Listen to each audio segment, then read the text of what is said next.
Yang terjadi sekarang begitu, kita beramal dulu, urusan betul atau tidak nanti belajar bertanya. Akhirnya apa yang terjadi? Karena sudah terlanjur mempraktekkan amal ini dan sudah mendarah daging, sudah bertahun-tahun, ternyata setelah kita belajar terdeteksi amal yang kita lakukan ini salah dan syaitan merongrong gitu supaya gengsi untuk merubah ini.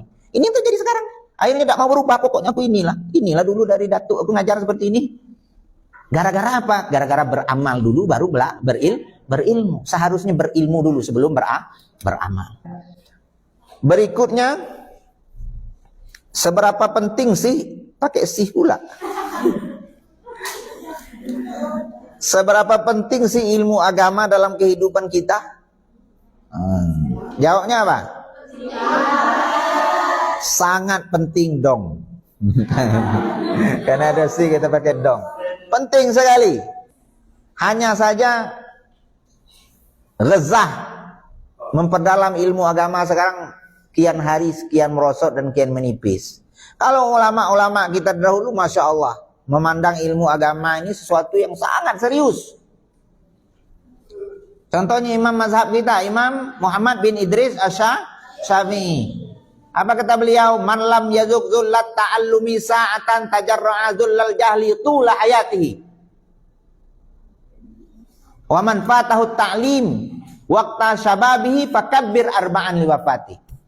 Barang siapa yang masa mudanya tidak pernah merasakan pahitnya menuntut ilmu agama, tajarra'a zullal jahli tula hayatihi, maka dia siap-siap akan menelan pahitnya kebodohan sepanjang hidupnya.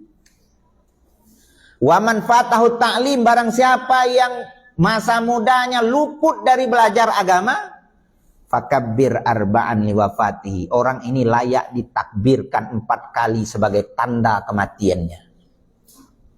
Siapa yang ngomong? Imam Syafi'i. Paham maksudnya? Apa yang mati di sini? Jiwanya mati. Hidupnya mati kalau tidak punya ilmu. Hidupnya akan dipandu, dituntun sesuai dengan akal dan perasaannya. Kalau menurut dia baik, tidak peduli. Orang terganggu, tidak peduli. Itu orang tidak punya ilmu. Tapi kalau orang punya ilmu, tidak seperti itu. Hidupnya akan terbimbing, tertuntun dengan benar, sesuai dengan panduan wahyu. Dalam surah Az-Zumar ayat 6. Qul hal yastawil ladzina ya'lamuna wal ladzina la ya'lamun. Katakan, apakah sama orang yang berilmu dengan orang yang tidak berilmu? Jawabannya apa? Tentu tidak sama. Cara bicara orang berilmu beda dengan tidak berilmu. Orang berilmu lisannya di apa? Diletakkan di belakang akal. Jadi akalnya lebih dulu, mikir dulu baru ngomong. Nah, cara makan orang berilmu tentu tidak sama dengan makan orang tidak berilmu. Cara bergaul orang berilmu tidak sama dengan orang yang tidak berilmu. Semua. Jadi penting sekali. Jangan kata tidak penting. Di antara imam mazhab yang sangat menekankan penuntut harus mempelajari ilmu, ya Imam Syafi'i. Banyak kata-kata hikmah yang beliau keluarkan. Kata Imam Nawawi apa? Orang penuntut ilmu itu dibagi 3. Penuntut ilmu itu hanya 3 jengkal. Intervalnya ya. Orang yang masuk ke jengkal pertama, man dakhala ila shibril awal, masuk ke jengkal pertama, kabbara. Dia akan menjadi orang yang sombong. Jadi kalau orang yang setengah matang ilmunya itu sombong. Pengen nak ngetes orang be, pengen nak debat be, pokoknya nunggu-nunggu kalau ada orang nanya, biar dibilang pintar. Nah itu baru tahu, itu baru belajar. Macam tentara baru latihan, nak nembak be. Kata Imam Nawawi, man dakhala ila shibri tsani, masuk ke jengkal kedua, mulai tawadhu'a. Dia akan tawadhu'. Mulai rendah diri. Belum itu, ada level tertinggi dari penuntut ilmu itu. Man dakhala ila shibri salis, masuk ke jengkal ketiga, faqad alima annahu jahilun. Dia akan tahu nanti bahwa dia adalah sesungguhnya dia adalah orang yang bodoh. Jadi semakin belajar kita sebenarnya semakin semakin merasa bodoh, bukan semakin merasa pintar.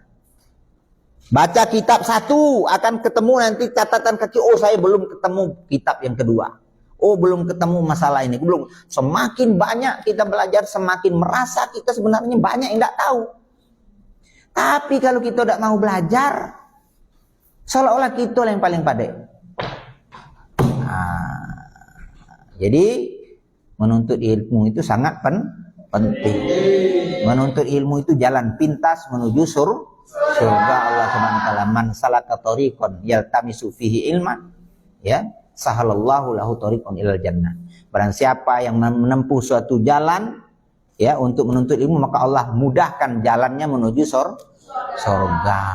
Tidak main-main. Ya, mulia orang menuntut ilmu itu. Ya.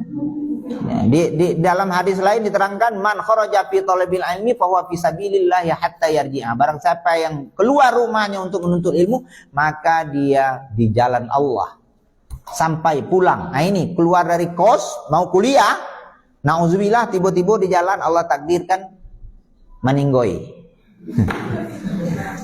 Dianggap mati syahid karena sedang menuntut ilmu. Apalagi keutamaan orang menuntut ilmu. Dalam kitab Marhaban Ya Talibal Ilmi, itu dinukil hadis bahwa orang yang menuntut ilmu itu akan didoakan seluruh makhluk kolong langit dan dunia. Sampai hatal hitan fil bahr, sampai ikan di laut pun itu mendoakan orang yang sedang belajar agama. Imam Ibnu Hajar Al-Asqalani menulis bab khusus tentang pentingnya ilmu pengetahuan dalam kitabnya Fathul Bari, Syarah Sahih Bukhari.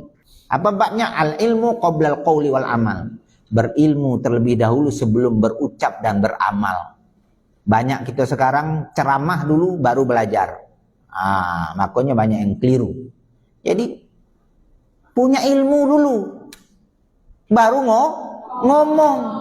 Bukan ngomong dulu baru belajar. Yang terjadi sekarang begitu. Kita beramal dulu, urusan betul atau tidak nanti belajar bertanya. Akhirnya apa yang terjadi?